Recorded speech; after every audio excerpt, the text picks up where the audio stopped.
Hello everyone, welcome to digital পড়াশোনা academy. আজকে top 500 general science MCQ class.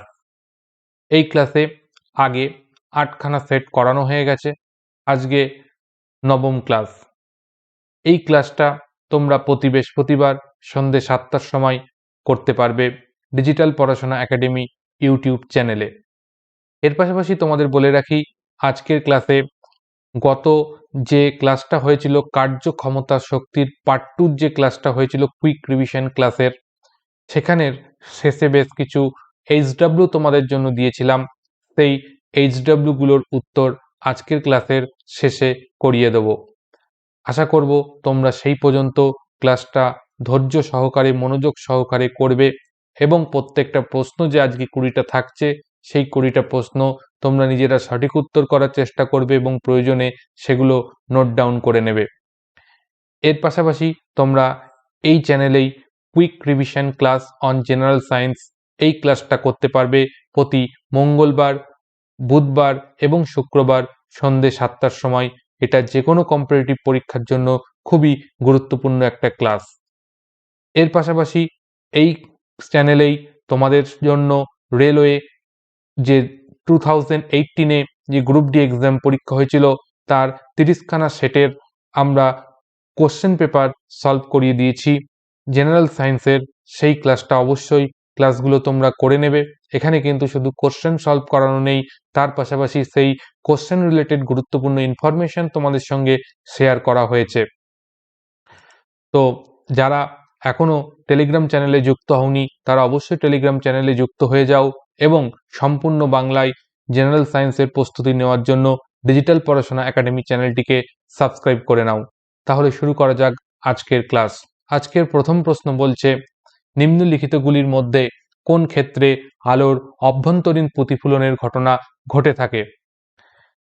যে অপশানগুলো দেওয়া আছে দেখো, অপশান এতে বলেছে হীরক থেকে বায়ুতে আলো গেলে, বায়ু থেকে জলে আলো গেলে, কাঁচ থেকে হিরেতে আলো গেলে আর বায়ু থেকে হিরেতে আলো গেলে। তাহলে অভ্যন্তরীণ পূর্ণ প্রতিফলন এই বিষয়টা কখন ঘটে?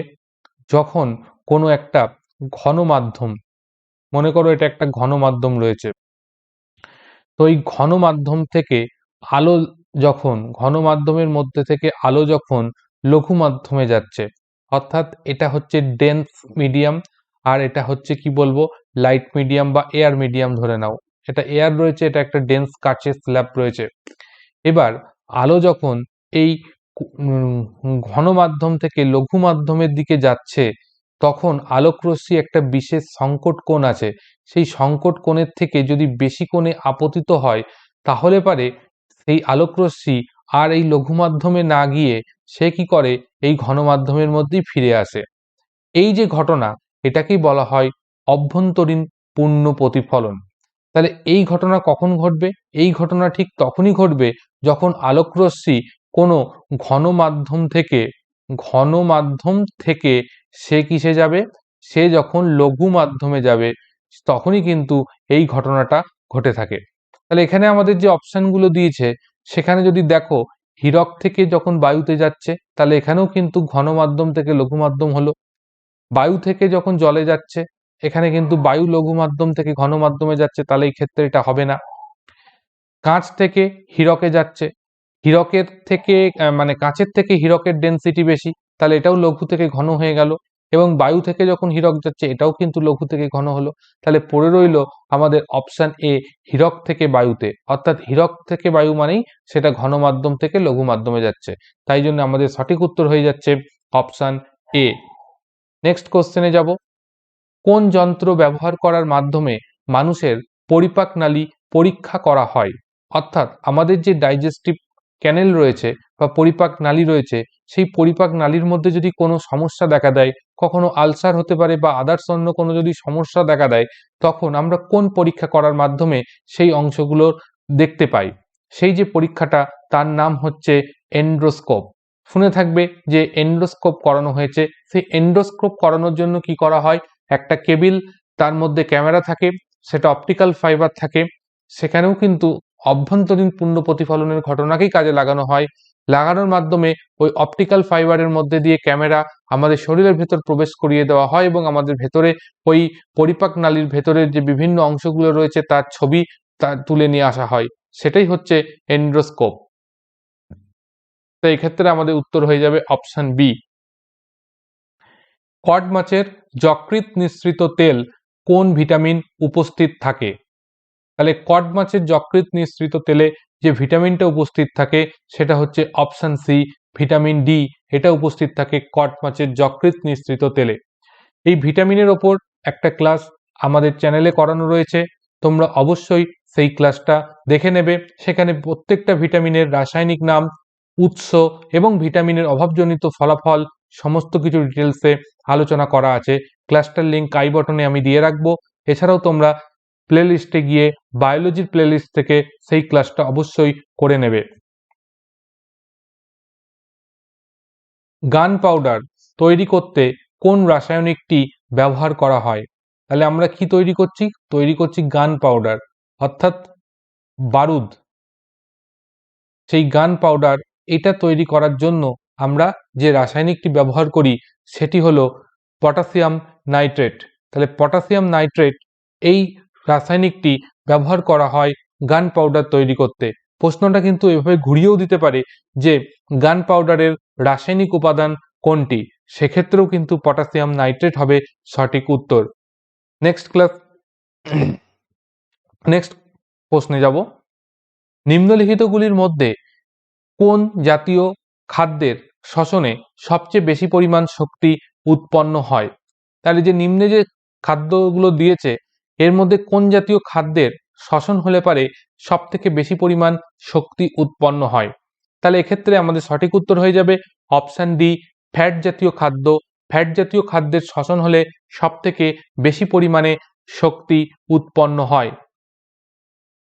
প্রায় হচ্ছে 9.1 কিলো ক্যালোরি শক্তি কিন্তু এক্ষেত্রে উৎপন্ন হয়। নেক্সট কোশ্চেন এসছি, মানুষের মুখের ভেতরের পিএইচ কত হলে দাঁতের ক্ষয় শুরু হয়? তাহলে পিএইচ দিয়ে কি মাপা হয়? পিএইচ দিয়ে যেটা পরিমাপ করা হয় সেটা জানতে হবে কি একটা বস্তু অ্যাসিডিক না বেসিক, সেটা পরিমাপ করা হয় কিন্তু এই পিএইচ স্কেলের সাহায্যে। এই পিএইচ স্কেলের যদি কোনো বস্তুর পিএইচ এর মান 7 হয় তাহলে সেটাকে আমরা ধরে নিই জিনিসটা নিউট্রাল। যদি 7-এর বেশি হয় বা 7-এর বেশি হয় তখন তাকে বলি বেসিক, আর যদি 7-এর কম হয় তাকে বলি অ্যাসিডিক। তাহলে মুখের ভেতরে পিএইচ এর মান কত হলে দাঁতের ক্ষয় শুরু হয়? তাহলে অবশ্যই এখানে মনে রাখবে যে মুখের ভেতরের পিএইচটা যদি অ্যাসিডিক হয় তখন কিন্তু দাঁতের ক্ষয় শুরু হয়। তাই দাঁতের ক্ষয় শুরু হতে গেলে যে পিএইচ ভ্যালু দরকার সেটা হচ্ছে 5.5। পিএইচ ভ্যালু যদি মুখের ভেতরের পিএইচ ভ্যালু যদি 5.5 এর নিচে নেমে যায় তখন কিন্তু আমাদের দাঁতের ক্ষয় হওয়া শুরু হয়ে যায়। একটি কার্বন মনোক্সাইড অণুর মধ্যে কটি কার্বন পরমাণু উপস্থিত থাকে? তাহলে একটা কার্বন মনোক্সাইড হচ্ছে কি, যে CO, এটাকে হচ্ছে কার্বন মনোক্সাইড বলা হয়। তাহলে এই কার্বন মনোক্সাইড এই একটা অণুর মধ্যে কটা কার্বন থাকে? তোমরা দেখতে পাচ্ছ অবভিয়াসলি একটা কার্বন থাকে, তাই অপশন হয়ে যাবে ডি সঠিক উত্তর। এছাড়াও তোমাদের কিন্তু এরম বিভিন্ন কম্পাউন্ড দিয়ে দিতে পারে, যেমন বলতে পারে ক্যালসিয়াম কার্বনেটের মধ্যে কতগুলি কার্বন পরমাণু থাকে। তাহলে ক্যালসিয়াম কার্বনেট হচ্ছে CO3। এর মধ্যে তাহলে কার্বন অণু কটা রয়েছে সেটা আমরা দেখতে পাচ্ছি কার্বন রয়েছে একটা। যদি বলতো অক্সিজেন কটা রয়েছে তাহলে তোমরা বলবে 3টে, আর ক্যালসিয়াম দেখতেই পাচ্ছ সেটা একটা। এরকম বিভিন্ন কিন্তু পদার্থের রাসায়নিক সংকেতগুলো কিন্তু তোমরা মনে রাখার চেষ্টা করবে। আমি যখন কেমিস্ট্রি ক্লাস করাবো তখন এই বিষয়ের উপর ডিটেলসে দিয়ে দেবো তোমাদেরকে। নেক্সট কোশ্চেন বলছে মানবদেহের পিত্ত কোথায় ক্ষতিত হয়? তাহলে মানবদেহে পিত্তরস কোথা থেকে ক্ষরিত হয়? এখানে মনে রাখবে যে পিত্তরস ক্ষরিত হয় হচ্ছে আমাদের যকৃৎ থেকে। তাহলে যকৃৎ থেকে হচ্ছে আমাদের পিত্তরস ক্ষরিত হয়। এবার ক্ষরিত হয়ে এই পিত্তরস কোথায় সঞ্চিত হয়? সেটা হচ্ছে পিত্তথলিতে। পিত্তথলির মধ্যে কিন্তু সেই পিত্তরস সঞ্চিত হয়, যেটাকে বলা হয় গল ব্লাডার। যে গল ব্লাডারে কিন্তু স্টোন হয়ে থাকে সেটা কিন্তু এই পিত্তথলি বা গল ব্লাডারের মধ্যেই হয়ে থাকে। তাই পিত্তরস কোথা থেকে ক্ষরিত হয়? সেটা হচ্ছে আমাদের যকৃৎ থেকে ক্ষরিত হয়। পিত্তরস কি কাজ করে? পিত্তরস কিন্তু এখানে প্রশমনের কাজ করে, অর্থাৎ যখন পাকস্থলী থেকে অ্যাসিডিক, পাকস্থলীর মধ্যে সম্পূর্ণ অ্যাসিডিক, কারণ পাকস্থলীর মধ্যে HCl থাকে, তাই এই HCl মিশ্রিত খাদ্য যখন এই পাকস্থলী থেকে বেরিয়ে ক্ষুদ্রান্তের দিকে যায়, তখন সেই ক্ষুদ্রান্তে খাদ্যটা যাওয়ার সময় ক্ষুদ্রান্তে যে এনজাইমগুলো রয়েছে সেই এনজাইমগুলোর কাজ করার জন্য বেসিক মিডিয়ামের প্রয়োজন হয়। তাই জন্য তখন কি করে, যেহেতু এটা অ্যাসিডিক রয়েছে, তাই এই বেসিক মিডিয়াম করার জন্য এই যে পিত্তরস, সেই পিত্তরস খরিত হয়, যেটা খাদ্যর সঙ্গে মিশে সেই খাদ্যকে কি করে, সেটাকে প্রশমিত করে দেয়। এর ফলে কি হয়, ক্ষুদ্রান্তে যখন সেই খাদ্যবস্তু পৌঁছচ্ছে তখন তার পরিপাক সম্পন্ন হয়। এটাই হচ্ছে পিত্তরসের প্রধান কাজ। একটি পরমাণুর নিউক্লিয়াসের আধান হয়, তাহলে পরমাণুর নিউক্লিয়াসের আধান কত হয়? তো একটা পরমাণু নিউক্লিয়াস এটা, যেখানে রয়েছে প্রোটন কণা রয়েছে, নিউট্রন রয়েছে, প্রোটন রয়েছে, নিউট্রন রয়েছে এরকম ভাবে, আর তার বাইরে এরকম বিভিন্ন কক্ষপথে ইলেকট্রনগুলো ঘুরে বেড়াচ্ছে, তাই তো? ইলেকট্রনগুলো এইভাবে ঘুরে বেড়ায়, এইভাবে ইলেকট্রনগুলো সব ঘুরে বেড়াচ্ছে তার বাইরের বিভিন্ন কক্ষপথগুলোতে। তাহলে এবার তোমাদেরকে যদি আমি একটা প্রশ্ন জিজ্ঞাসা করি যে পরমাণু কি হয়, একটা পরমাণু কি? অপশান হচ্ছে নিস্তড়িত, অপশান হচ্ছে ধনাত্মক, ঋণাত্মক, বা কোনোটিই নয়। যদি এই যেখানে যে অপশান দেওয়া হয়েছে সেই অপশান দিয়েই বলা হলো যে একটি পরমাণু কি, তাহলে তখন বলবে উত্তর কি হবে, যে একটা পরমাণু হচ্ছে আধানবিহীন বা একটা পরমাণু হচ্ছে নিস্তড়িত। তার কারণ কি, রিজনটা কি রয়েছে? তার কারণটা হলো যে একটা পরমাণুর মধ্যে যে কটা প্রোটন থাকে সেই কটা সংখ্যকই কিন্তু ইলেকট্রন উপস্থিত থাকে। তাহলে প্লাসে মাইনাসে কি হয়, তোমরা শুনেছো প্লাসে মাইনাসে কি হয়ে যায়? যদি যদি তোমাদের বলা হয় 2 এর সঙ্গে থেকে 2 যদি বিয়োগ করা হয়, +2 থেকে +2 করা, -2 করা হয়, তাহলে সেটা 0 হয়ে যায়। তাহলে যে কটা প্রোটন আছে সেই সংখ্যক যদি ইলেকট্রন থাকে, তাহলে টোটাল চার্জ কত হয়ে যাবে? 0 হয়ে যাবে, অর্থাৎ নিস্তড়িত হয়ে যায়। এবার আমাদের বলতে চেয়েছে যে পরমাণুর কেন্দ্র বা নিউক্লিয়াস, তার কথা। তা পরমাণুর কেন্দ্র বা নিউক্লিয়াসের মধ্যে কে আছে? নিউট্রন আছে আর প্রোটন আছে। তাহলে নিউটন কি? এটা একটা নিস্তড়িত কণা। আর প্রোটন কি? পজিটিভ চার্জযুক্ত কণা। তাহলে নিউটন যেহেতু ঋণাত্মক, কোনো চার্জ নেই, নিস্তড়িত, তাহলে থাকছে কে? প্রোটন থাকছে। তো প্রোটনের চার্জ যেহেতু পজিটিভ, তাহলে অবভিয়াসলি এটার উত্তর হয়ে যাবে, পরমাণু নিউক্লিয়াসের আধান হয়ে যাবে ধনাত্মক, অপশন বি। সুস্বাদু খাবার আমাদের জিভে জল নিয়ে আসে, এটি কি কারণে ঘটে? দেখবে আমরা যদি সুস্বাদু খাবার দেখি, তাহলে যার যেটা খেতে ভালো লাগে সেই ধরনের যদি সুস্বাদু খাবার আমাদের সামনে নিয়ে আসা হয়, দেখবে আমাদের জিভে জল চলে আসে বা জিভ ভিজে যায়। তার কারণটা হলো কি? সেটা কি কারণে ঘটে?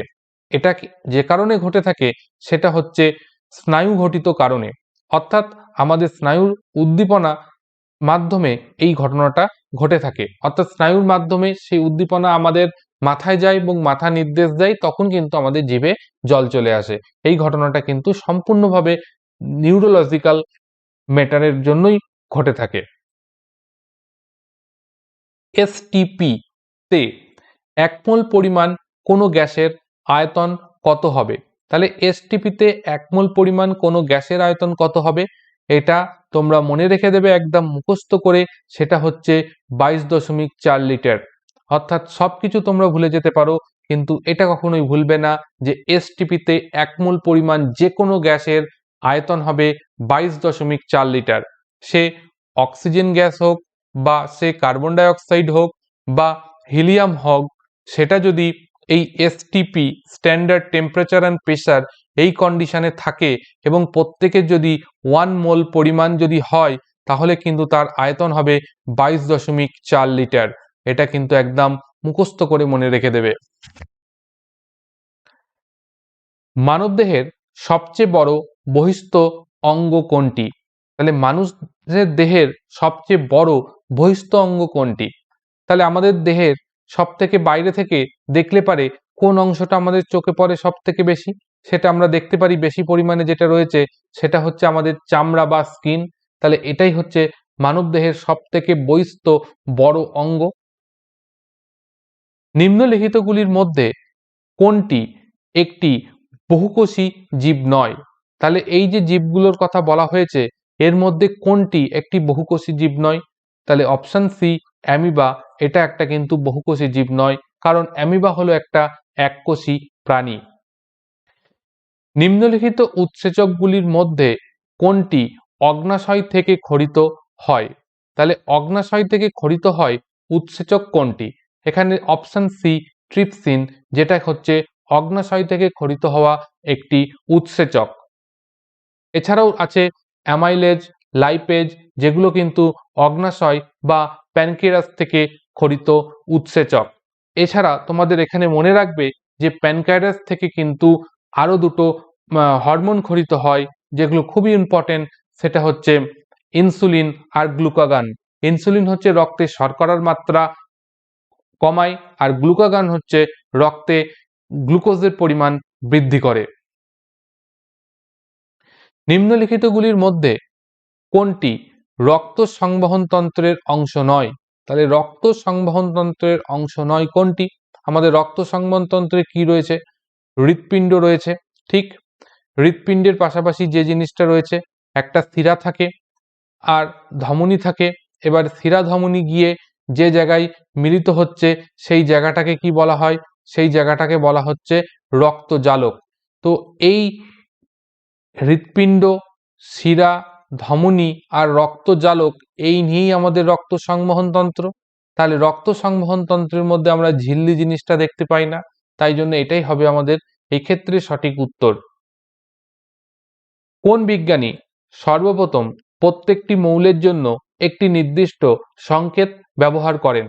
তাহলে প্রত্যেকটা মৌলের জন্য আলাদা আলাদা সংকেত, এই ব্যবহার প্রণালীটা প্রথম যিনি নিয়ে আসেন তিনি হলেন বিজ্ঞানী ডাল্টন।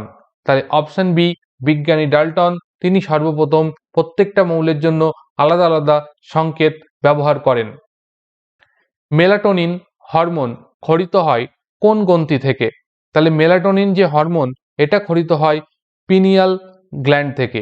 পিনিয়াল গ্ল্যান্ড বা পিনিয়াল গ্রন্থি থেকে কিন্তু মেলাটোনিন নামক হরমোন ক্ষরিত হয়। মানুষের হৃৎপিণ্ডের আবরণী পর্দার নাম কি? তাহলে মানুষের হৃৎপিণ্ডের আবরণী পর্দা, সেটার নাম হচ্ছে পেরিকার্ডিয়াম। পেরিকার্ডিয়াম পর্দা দ্বারা হৃৎপিণ্ড বা হার্ট আবৃত থাকে। আর প্লুরা হচ্ছে ফুসফুসের আবরণী পর্দাকে প্লুরা বলা হয়। নিম্নলিখিতগুলির মধ্যে কোনটি মানবদেহের সবচেয়ে বড় অঙ্গ? তাহলে মানবদেহের সবচেয়ে বড় অঙ্গ কোনটা? সেটা তো আগেই বলেছি, স্কিন বা চামড়া, সেটা হচ্ছে সবচাইতে বড় অঙ্গ। কিন্তু এখানে আমাদের নিম্নলিখিত যেটা দিয়েছে তার মধ্যে কোনটা? এই নিম্নলিখিতগুলির মধ্যে লিভার হচ্ছে মানবদেহের সবচাইতে বড় অঙ্গ। নিম্নলিখিতগুলির মধ্যে কোনটি অম্ল বৃষ্টির প্রধান উপাদান? অ্যাসিড রেন বা অম্ল বৃষ্টি, তার প্রধান উপাদান হচ্ছে নাইট্রিক অ্যাসিড। নাইট্রিক অ্যাসিড হচ্ছে এর একটা প্রধান উপাদান HNO3, যেটার প্রভাবে কিন্তু নাইট্রিক অ্যাসিড, এটার প্রভাবেই কিন্তু অম্ল বৃষ্টি হয়। এছাড়া এর সঙ্গে যেটা মেশে সেটা হচ্ছে সালফার ডাইঅক্সাইড। এইগুলো সব মিশে কিন্তু অ্যাসিড রেন তৈরি হয়, যেটা কিন্তু খুবই ক্ষতিকারক। যে আমাদের যে তাজমহল, সেই তাজমহলের ক্ষতির পেছনে কিন্তু প্রধান কারণ হচ্ছে কিন্তু এই অ্যাসিড রেন, যার জন্য তাজমহলের যে জৌলস, যে উজ্জ্বলতা, সেটা ক্রমশ নষ্ট হয়ে যাচ্ছে। তো আজকের ক্লাসে এই 20খানা কোশ্চেন ছিল। এরপর তোমাদেরকে গত যে ক্লাসটার কথা বললাম, যে কার্যক্ষমতা শক্তির যে পার্ট 2 যে ক্লাসটা করিয়েছিলাম, সেই পার্ট 2 ক্লাসের শেষে তোমাদেরকে কয়েকটা প্রশ্ন HW দিয়েছিলাম, সেই HWর উত্তরগুলো আজকে করিয়ে দেব। তো দেখে নাও, প্রথম প্রশ্ন যেটা দিয়েছে যে বাঁধের জলে কোন শক্তি সঞ্চিত থাকে? তাহলে বাঁধের জলে যে শক্তি সঞ্চিত থাকে সেটা হচ্ছে কি স্থিতিশক্তি বা পোটেনশিয়াল এনার্জি। কারণ কি, সেটা একটা উচ্চতায় একটা জায়গার মধ্যে জলটা সঞ্চিত থাকছে। এবার যখন বাঁধটা ভেঙে দেওয়া হচ্ছে বা বাঁধ খুলে দেওয়া হচ্ছে, তখন সেই জলটা বেরিয়ে আসছে। অর্থাৎ এই জলের অবস্থান পরিবর্তন বা আকৃতি পরিবর্তনের জন্য এই শক্তিটা অর্জন করে, তাই জন্য এটাকে বলা হচ্ছে স্থিতিশক্তি সঞ্চিত থাকে। বলছে একটি গতিশীল হালকা বস্তু এবং একটি গতিশীল ভারী বস্তুর ভরবেগ সমান। তাহলে কার গতিশক্তি বেশি হবে? এবার আমরা ভরবেগ মানে জানি কি, ভর ইন্টু বেগ। তাহলে হালকা বস্তুর ভর যদি এম হয় আর বেগ যদি ভি ধরি, আর ভারী বস্তুটার যদি ক্যাপিটাল এম ধরি আর ক্যাপিটাল ভি ধরি বেগ, তাহলে আমরা যদি এইভাবে লিখি, তাদের যদি বেগ দুটো তুলনা করি, তাহলে পরে আমরা কি পাবো? তাহলে এবারে আমরা পাবো এটা, এখান থেকে এই রাশিটা পাওয়া যাচ্ছে সাইড চেঞ্জ করে। তাহলে এটার মান কি হয়? সব সময়ের জন্য একের চাইতে বেশি হয়। তাহলে একের চাইতে যদি বেশি হয়, তাহলে আমরা কি পাচ্ছি? যে হালকা বস্তুর বেগ এটা হচ্ছে ভারী বস্তুর বেগের থেকে বেশি হবে। এবার আমরা জানি কি গতিশক্তি, গতিশক্তির যে ফর্মুলা জানি কি, half into M into V square, অর্থাৎ ভর ইন্টু বেগের স্কোয়ার এটা হয়। তাহলে হালকা বস্তুর ক্ষেত্রে আমরা যদি লিখি, হালকা বস্তুর ক্ষেত্রে যদি আমরা লিখি, তাহলে আমরা কি লিখব? Half M V square. আর ভারী বস্তুর ক্ষেত্রে কি হবে? Half capital M capital V square. এবার এখানে যদি তোমরা দেখো, এখান থেকে যদি আমরা সিম্পলিফাই করে এটাকেই লিখি, বিষয়টাকেই যদি লিখি, তাহলে আমরা কি লিখতে পারছি? যে ভরবেগকে আমরা পি দিয়ে লিখি, তাহলে হালকা বস্তুর ভরবেগ ইনটু তার সঙ্গে একটা কি স্মল ভি দিয়ে গুণ করা হচ্ছে, আবার ক্যাপিটাল এই ভি এটা যেটা এর ভরবেগ ইনটু এখানে একটা ক্যাপিটাল ভি দিয়ে গুণ করছি। তাহলে এই ভরবেগ দুটো তো দুজনার ক্ষেত্রেই সমান, তাহলে পড়ে থাকছে কি ভি। তাহলে ভি যার বেশি হবে তার গতিশক্তি বেশি হবে।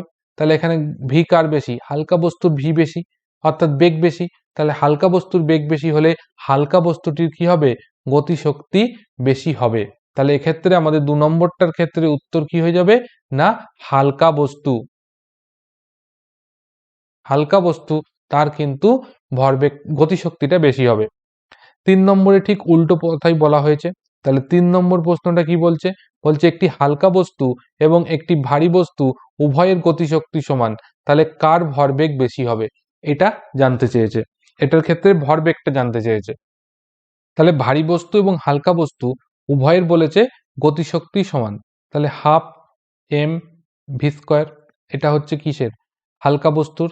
আর হাফ এম ভি স্কোয়ার এটা হচ্ছে ভারী বস্তুর। তাহলে এখান থেকে আমরা কি করতে পারি, যেটা সেটা আগে দেখা যাক। এখান থেকে আমাদের ভরবেগে যেতে হবে। তাহলে ভরবেগের দুদিক থেকে হাফ হাফ আমি কেটে দিলাম, যেহেতু এটা সমান তাই কেটে দিলাম। এবার এই পাশের ইকুয়েশনটাকে একটা এম দিয়ে গুণ করে করব। তাহলে এখানে যদি এম দিয়ে গুণ করি, তাহলে পরে যেটা পাবো সেটা এখান থেকে আমরা লিখতে পারি M V square divided by M. ওপরে এম স্কোয়ার হয়ে গেল, যেহেতু দুটো এম দিয়ে গুণ হয়ে গেছে। আর এই পাশেরটাও capital M square V square divided by M হলো। এবার এখান থেকেই বিষয়টাকে আমি এখানে এনে লিখছি। তাহলে ওপরে কি পেলাম? এম স্কোয়ার ভি স্কোয়ার, তার মানে কি ভরবেগের স্কোয়ার পেলাম। তাহলে এটা হচ্ছে হালকা বস্তু, লাইট ওয়েট, তার ভরবেগ বাই হচ্ছে ভর। আর এদিক থেকে পেলাম কি, যেটা ভারী বস্তু, তাই তো, সেই বিগার বস্তু যেটা, সেটার ভরবেগের স্কোয়ার ডিভাইডেড বাই কি পেলাম? ক্যাপিটাল এম পেলাম। এবার এবার যদি আমরা এখান থেকে ভরবেগ দুটো তুলনা করতে যাই, লাইট ওয়েট প্লাস হচ্ছে আমরা বি দিয়ে লিখলাম এটা। তাহলে এই যে ভরবেগ সেটা ইজিক্যাল টু আমরা কি পাচ্ছি? একবারেই লিখে দিচ্ছি root over small M divided by capital M পাচ্ছি। তাহলে স্মল এম, তাহলে ভর কোনটার বেশি? ভারীটা এটা, এটা হচ্ছে ভারী বস্তু, এটা হচ্ছে হালকা বস্তু। তাহলে এই মানটা কি হবে? একের থেকে ছোট হবে। একের থেকে ছোট হওয়ার অর্থ হলো কি হবে? P light weight less than P heavy weight, যেটা বিগার। তাহলে আমরা কি পাচ্ছি? যেটা ভারী বস্তু তার ভরবেগটা বেশি হবে। তাহলে আশা করি তোমাদের ম্যাথামেটিক্যাল ভাবে প্রুফ করে দেখিয়ে দিতে পেরেছি। আর 4 নম্বর প্রশ্নটা বলেছে একটি স্কেলার রাশির উদাহরণ দাও যেখানে 3টি প্রাথমিক একক রয়েছে। তাহলে এক্ষেত্রে যে রাশিটা হবে সেটা হচ্ছে ক্ষমতা। ক্ষমতার মধ্যে তোমরা 3খানা প্রাথমিক একক পেয়ে যাবে। যেমন ধরো তার মধ্যে ভর রয়েছে, লেন্থ রয়েছে, দৈর্ঘ্য রয়েছে এবং সময়, এই 3টে প্রাথমিক একক রয়েছে। এবং এই রাশিটা হচ্ছে কিন্তু একটা স্কেলার রাশি। যদি প্রশ্নটা বলতে একটা ভেক্টর রাশির উদাহরণ দাও যেখানে 3টি প্রাথমিক একক থাকে, তাহলে তোমার সব থেকে প্রথমেই যে নামটা উঠে আসে সেটা হচ্ছে বল। বলের মধ্যেও কিন্তু তোমরা 3টে পেয়ে যাবে। আশা করছি তোমরা এই যে 4টে SW দিয়েছিলাম সেই 4টে SWর উত্তর বুঝতে পেরেছো। যদি কোনো সমস্যা থাকে অবশ্যই তোমরা কমেন্ট করতে ভুলবে না। সম্পূর্ণ বাংলায় জেনারেল সায়েন্সের প্রস্তুতি নেওয়ার জন্য ডিজিটাল পড়াশোনা একাডেমি চ্যানেলটিকে সাবস্ক্রাইব করে নাও।